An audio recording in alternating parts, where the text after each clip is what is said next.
আসসালামু আলাইকুম। বার্ষিক পরীক্ষা 2025 দাখিল সপ্তম শ্রেণী গণিত বহু নির্বাচনী মান 30। এখানে 1 2 3 4 5 6 7 8 9 10 11 12 13 14 15 15টা এই পেজে 15টা নৈমিত্তিক দেওয়া আছে। তারপর 16 17 18 19 20 21 22 23 24 25 26 27 28 29 30।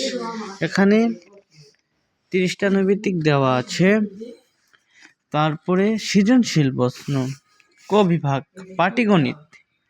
এখানে পাটিগণিতে দেওয়া আছে 1 নাম্বার 2 নাম্বার সৃজনশীল। তারপরে বীজগণিতে 2টা 1 3 4। তারপরে গ বিভাগে জ্যামিতি 5 6 দেওয়া আছে। তারপর পরের পেজে দেওয়া আছে হলো পরিসংখ্যা ঘ বিভাগ 7 8। তারপর সংক্ষিপ্ত প্রশ্ন মান 20। এখানে প্রশ্ন দেওয়া আছে 15টা সংক্ষিপ্ত। আর এটা হলো আলফাতা প্রশ্ন।